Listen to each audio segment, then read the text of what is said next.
Assalamualaikum warahmatullahi wabarakatuh.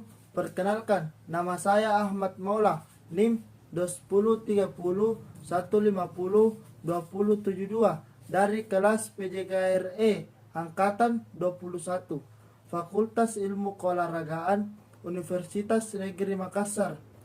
Saya akan mempresentasikan isi dari PowerPoint saya, yang dimana PowerPoint ini saya ambil dari bab pertama, perkembangan motorik, yang berjudul pertumbuhan dan perkembangan manusia.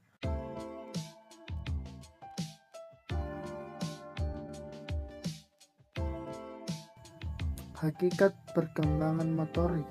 Motorik adalah semua gerakan tubuh yang meliputi gerak internal dan tidak teramati, yaitu penangkapan stimulus oleh indera penyampaian stimulus disusun saraf sensorik ke otak untuk menyampaikan pemrosesan dan pembuatan keputusan oleh otak memuat.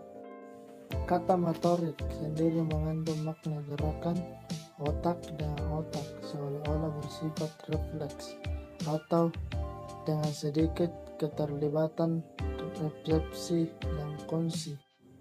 Namun kenyataan sesungguhnya bahwa keterampilan gerakan yang kita pelajari biasanya merupakan faktor yang rumit dan mencakup pendeteksian, isyarat, penilaian, dan pembuatan keputusan. Perkembangan motorik diartikan pula sebagai perkembangan daripada unsur-unsur kematangan dan pengendalian gerak tubuh yang terkait erat dengan perkembangan pusat motorik otak. Perkembangan motorik melibatkan perubahan-perubahan kualitatif yang terjadi secara alamiah dan pengalaman akibat adanya struktur.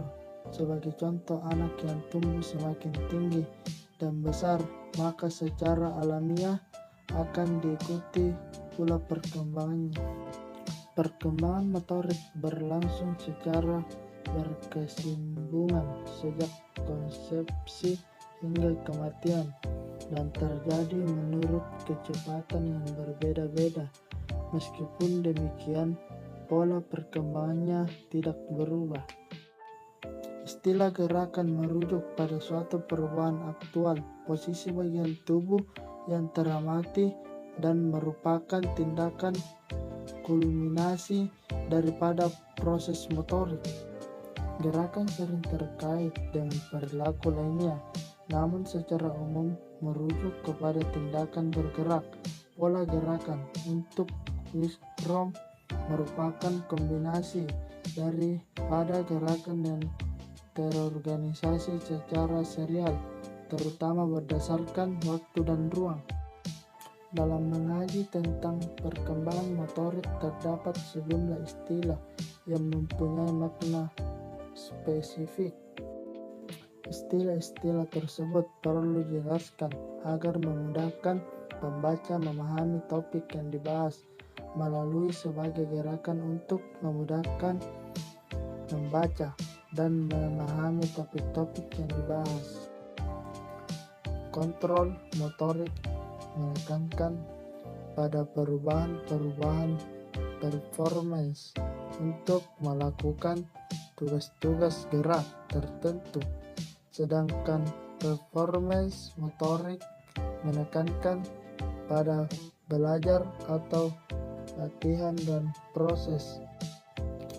Penyakit yang diidap ibu hamil, terutama penyakit menahun dan penyakit yang cukup parah seperti penyakit kelamin, malaria, influenza, dan kolera berpengaruh terhadap pertumbuhan dan perkembangan janin. Sebagai contoh, bayi lahir lemah, cacat, dan tertular penyakit. Baik, sekian dari penjelasan saya tentang perkembangan motorik. Kurang dan lebihnya mohon dimaafkan. Nun wal qalami wa ma yasturun. Assalamualaikum warahmatullahi wabarakatuh.